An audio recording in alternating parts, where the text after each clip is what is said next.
The snow fell softly on Christmas Eve, muffling the sounds of the city as David Brennan made his way through the decorated streets.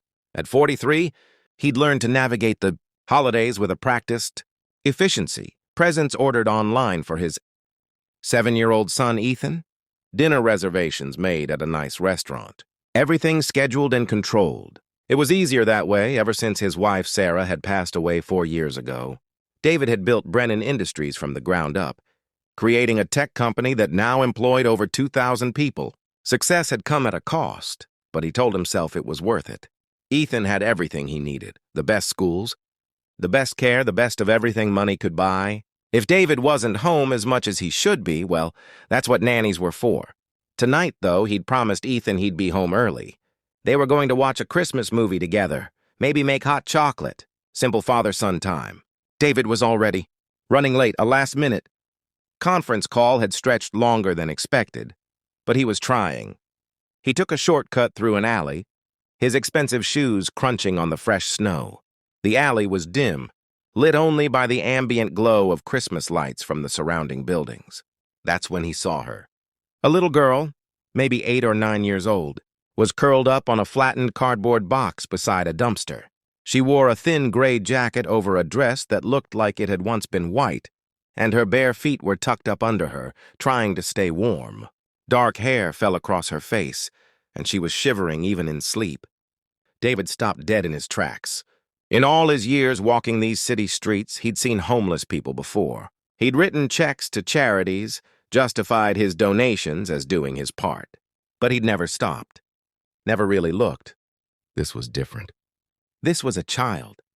He approached slowly, not wanting to startle her, and knelt down beside the cardboard. Up close, he could see how young she really was, how thin, how cold. His heart clenched in a way that felt almost physical. "Hey," he said softly, gently touching her shoulder. "Hey, sweetheart, wake up." The girl's eyes flew open, brown eyes wide with fear.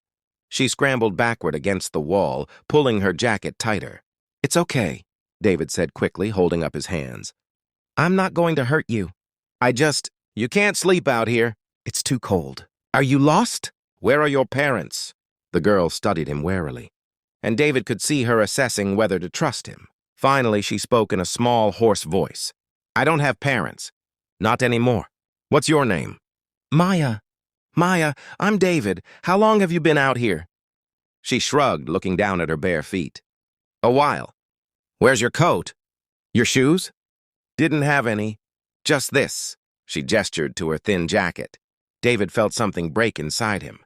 Here he was, worrying about whether he'd remembered to order Ethan's second-choice video game, and this child was sleeping on cardboard in December with no shoes.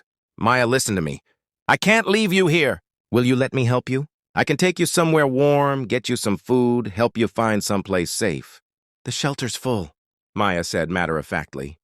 "They told me to come back tomorrow. Maybe there'll be space then. Then you'll come with me. Just for tonight. I have a son about your age. We'll figure everything else out tomorrow. But tonight you need to be warm and safe." Maya looked at him for a long moment, and David realized she was making a calculation he hoped his own son would never have to make, weighing the danger of a stranger against the danger of another night in the cold. "Okay," she finally whispered. David took off his overcoat and wrapped it around her, then carefully lifted her up. She weighed almost nothing, and he felt a surge of protective anger at whoever had allowed this to happen. Maya rested her head against his shoulder, and he felt her shivering slowly begin to subside in the warmth of his coat. His phone buzzed, the nanny probably wondering where he was. But David kept walking, this fragile child in his arms. And for once, work didn't matter, schedules didn't matter. Nothing mattered except getting Maya somewhere safe. The house was warm when they arrived, decorated with tasteful Christmas touches that his interior designer had arranged. Ethan came running to the door, then stopped short when he saw the girl in his father's arms. "Dad, who's that?"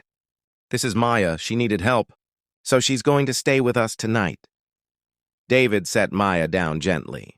"Maya, this is my son, Ethan." Ethan stared at Maya's bare feet, at the oversized coat drowning her small frame, and something shifted in his young face, a recognition of suffering, perhaps, or simply the natural compassion of children.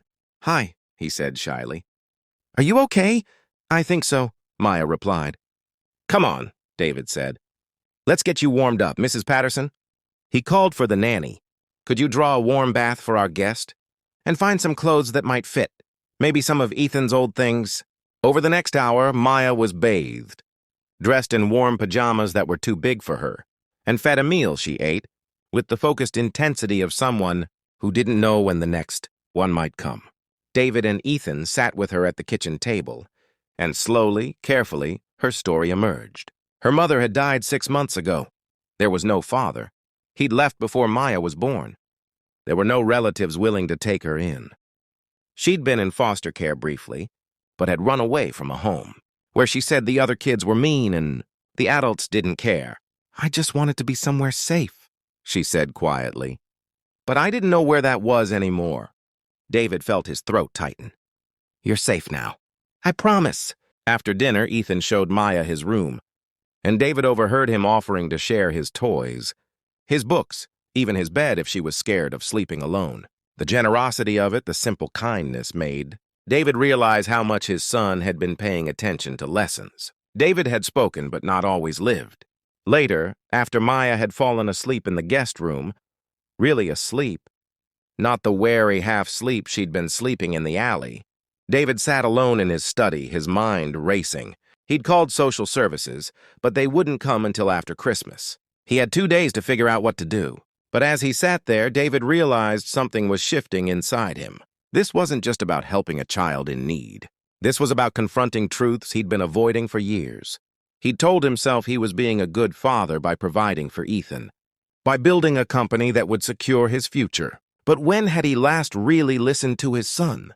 When had he last put down his phone during dinner? Really paid attention, really been present? Sarah would have known what to do. She would have brought Maya home without hesitation. Would have seen the person, not the problem. And she would have called David out for all the ways he'd let work consume him. Let fear of loss keep him from really connecting with their son. On Christmas morning, David woke early to find both children already awake, sitting by the tree. Ethan was showing Maya how to shake presents to guess what was inside. And Maya was laughing, actually laughing. A sound so different from the scared whisper in the alley that it took David's breath away. "Merry Christmas," he said, settling beside them. "Dad, can Maya open one of my presents?" Ethan asked. "She doesn't have any, and Christmas is about sharing, right?" "That's very kind, buddy. But actually, I might have something for Maya, too." He'd gone out early to one of the few stores open on Christmas morning and bought what he could: warm clothes, shoes that fit, a stuffed bear, some books. Nothing fancy, but chosen with care. Maya's face when she opened them made every early morning conference call he'd ever missed suddenly seemed ridiculous. Over Christmas breakfast, David made a decision. He'd spent years building a company, accumulating wealth and success. But what was it all for if not for moments like this? What good was security if you never felt secure enough to actually live? "Maya," he said carefully, "the social worker will come tomorrow. They'll want to find you a placement. But I was thinking, what if you stayed here with us, not just for Christmas, but for real? I'd have to go through the proper channels. Apply to be your foster parent. Maybe eventually adopt you if that's what you wanted. But Ethan and I, we have a big house with plenty of room, and we'd really like you to be part of our family." Maya stared at him, her eyes filling with tears. "Really? You mean it?" "I mean it." David looked at Ethan, who was nodding eagerly. "If you want to, of course. No pressure. But I think you'd fit here. I think we need you as much as you need us." "Yes," Maya whispered. "Yes, please. I want to stay." Ethan whooped and hugged Maya, and David felt tears streaming down his own face. When had he last cried? When Sarah died, probably. He'd locked down his emotions. Focused on work, on control, on not feeling too much because feeling hurt. But this opening of his heart to a child who needed it, this choice to be present and real and vulnerable, this felt like coming back to life. The process wasn't easy. Social services investigations, home visits, background checks, psychological evaluations. David learned about trauma-informed care, about the challenges foster children faced, about the patience and consistency Maya would need. There were hard nights when Maya woke up screaming from nightmares, when she tested boundaries, when she didn't believe that this home, this safety, could really last. But David showed up. Every day, every night he showed up. He cut back his hours at work, delegated more, learned to leave his phone in another room during family dinners. He read stories at bedtime and helped with homework and just sat with Maya when she was sad, not trying to fix it, just being present. And slowly, Maya began to heal. She laughed more easily. She stopped hoarding food in her room. She began to trust that when David said he'd be there, he would be there. Ethan bloomed too, becoming a protective older brother, patient and kind in ways that made David's heart swell with pride. The boy was learning what David was relearning, that the measure of a person wasn't in their achievements, but in their compassion, their willingness to show up for others. 6 months after that Christmas Eve, the adoption was finalized. Maya Peterson, now Maya Brennan, stood in a courtroom and officially became David's daughter. She wore a new dress and shoes that fit and a smile that came easier now.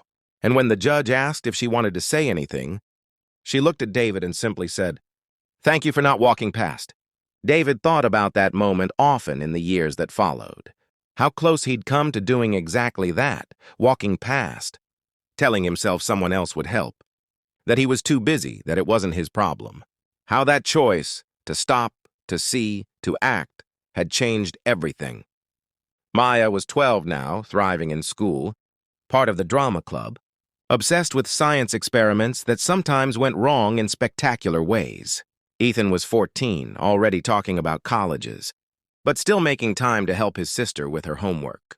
And David, at 48, had finally learned what Sarah had tried to teach him all along, that success wasn't measured in quarterly earnings or company valuations, but in the love you gave and received, in the moments you showed up, in the lives you touched.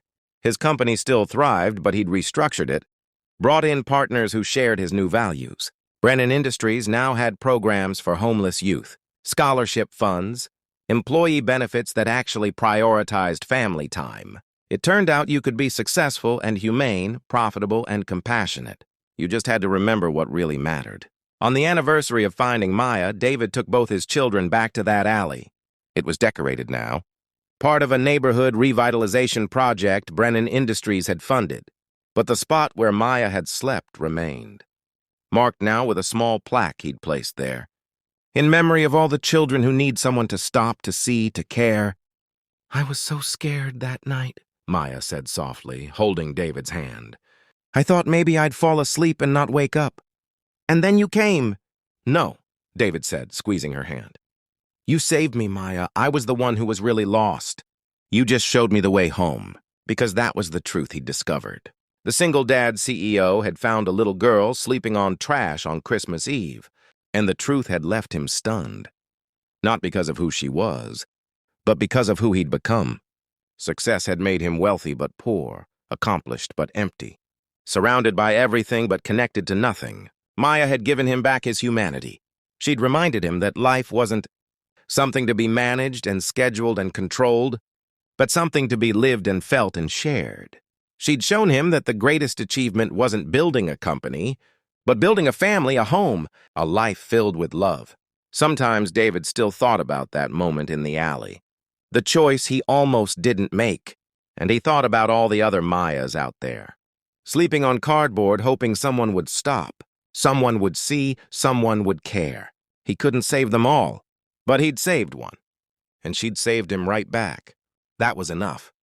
That was everything.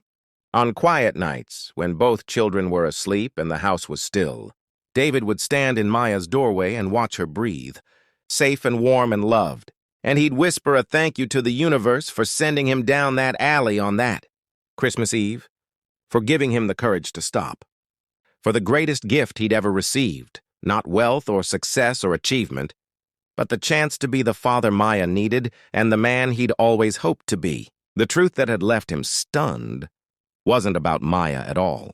It was about himself, about what he'd been missing, what he'd been avoiding, what he'd almost let slip away forever. And every day, he chose differently. He chose presence over profit, connection over control, love over fear. He chose family, and it made all the difference.